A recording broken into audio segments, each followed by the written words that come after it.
नमस्कार विद्यार्थी मित्रांनो. आता आपण ज्या उपकरणांमध्ये युनिव्हर्सल मोटर वापरतात ती उपकरणे पाहणार आहोत. यातील पहिलं उपकरण आहे इलेक्ट्रिक हँड ड्रिल मशीन. आता इलेक्ट्रिक हँड ड्रिल मशीन हे तुम्ही सर्वांनी वापरलेलं आहे.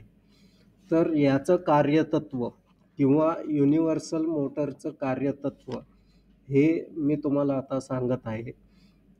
जेव्हा करंट वाहून नेणारा कंडक्टर चुंबकीय क्षेत्रामध्ये ठेवला असता त्यास बलाचा अनुभव येतो. हे युनिव्हर्सल मोटरचं कार्यतत्व आहे. आणि ज्या उपकरणांमध्ये युनिव्हर्सल मोटर वापरतात त्या उपकरणाचे तत्व जर विचारले तर त्या सर्वांचं तत्व एकच, जे मी आता सांगितलेलं आहे तेच लिहायचं आहे. त्यामुळं एकच कार्यतत्व ज्यामध्ये युनिव्हर्सल मोटर वापरली जाते त्या सगळ्या उपकरणांसाठी तुम्ही लिहू शकता. आता इलेक्ट्रिक हँड ड्रिल मशीन जे आहे त्यातले घटक हे तुम्ही सगळे नीट लक्षात घ्या. बॉडी, स्विच, मोटर, ह्यातली जी मोटर असते ते तुम्हाला आधीच सांगितल्याप्रमाणे युनिव्हर्सल मोटर असते. या युनिव्हर्सल मोटरला जेव्हा तुम्ही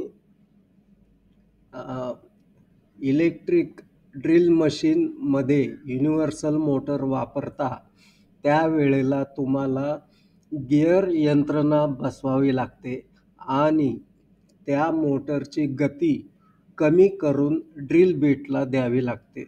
कारण ड्रिल बीटची गती कमी झाली तरच टॉर्क वाढवून भिंतीवर ड्रिलिंग करणे शक्य होते. म्हणून गिअर यंत्रणा ही इलेक्ट्रिक ड्रिल मशीनमध्ये वापरलेली असते आणि या गिअर यंत्रणेमुळे युनिव्हर्सल मोटरचा स्पीड कमी होतो.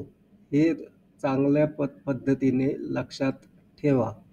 त्याच्यानंतर चक तुम्हाला माहिती आहे, ड्रिल बीट तुम्हाला माहिती आहे, सप्लाय कॉर्ड, हे सगळे जे भाग आहेत हे तुम्ही व्यवस्थित लक्षात ठेवा. ही जी आकृती आहे ही बऱ्याच वेळा विचारली जाते, त्यामुळे ही आकृती व्यवस्थित लक्षात ठेवा. त्याच्यामध्ये ती नावे आहेत: switch, commutator, armature, fan, field winding, carbon brush. या सगळे नावं तुम्हाला इलेक्ट्रिक हँड ड्रिल मशीनचे भाग याच्यामध्ये लिहिता येतील अशी नावं आहेत. त्यामुळं ही रचनाकृती, अंतर्गत रचना दाखवणारी रचनाकृती लक्षात ठेवा. त्याच्यानंतर ही जी आहे ही सर्किट डायग्राम आहे.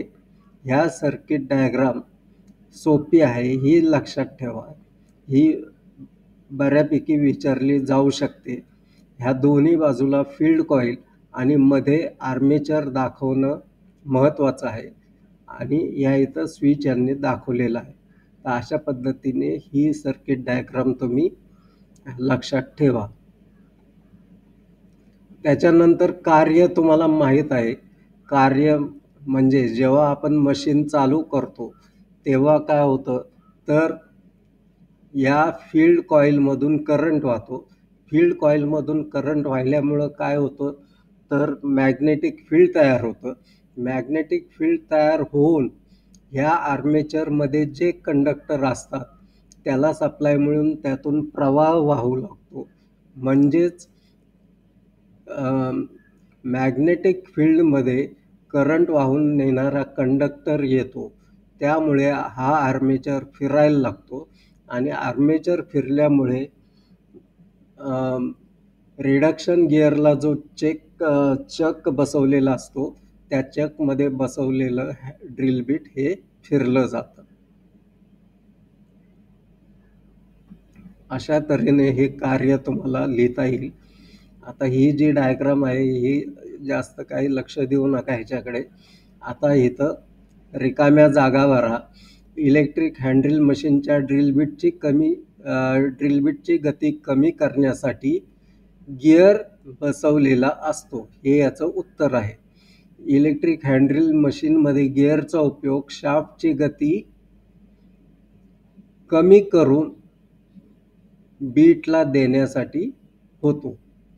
इलेक्ट्रिक हँड ड्रिल मशीन करता ही मोटर वापरतात तर युनिव्हर्सल मोटर वापरतात, हे त्याचं उत्तर आहे. आता जोड्या लावा. इलेक्ट्रिक हँड ड्रिल मशीन आणि इथं सुद्धा इलेक्ट्रिक हँड ड्रिल मशीनच दिलेलं आहे, तर ही जोडी आपण नंतर बघू. चकची जोडी जी आहे ती ड्रिल बीट आहे. रिडक्शन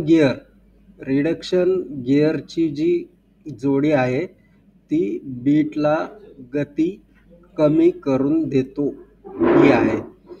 छिद्र पाडण्यासाठी याची जोडी इलेक्ट्रिक हँड ड्रिल मशीन ही आहे. आणि ड्रिल बीट याची जी जोडी आहे, ड्रिल बीट ह्याची जोडी टंगस्टन कार्बाईड ही आहे. आता ह्यातली हँड ड्रिल मशीन ही जी ह्याचं उत्तर आहे. आता ह्यातलं ओळखलेलं जे आहे ते गिअर मेकॅनिझम हे येईल. आता ह्यातले चूक की बरोबर हे विचारलेलं आहे. तर इलेक्ट्रिक हँड ड्रिल मशीनच्या चकला ड्रिल बीट घट्ट आवळलेले नसावे, हे चूक आहे. नंतर दुसरं जे आहे ते इलेक्ट्रिक हँड ड्रिल मशीनमध्ये युनिव्हर्सल मोटर वापरतात, हे बरोबर आहे. कठीण धातूवर चित्र पाडण्यासाठी कार्बन स्टील ड्रिल बीट वापरतात, हे बरोबर आहे.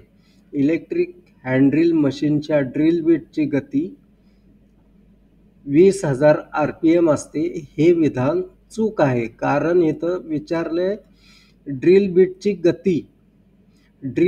गती कमी असते, परंतु युनिव्हर्सल मोटरची गती जास्त असते, 20,000 RPM असते, परंतु ड्रिल बीटची गती कमी असते.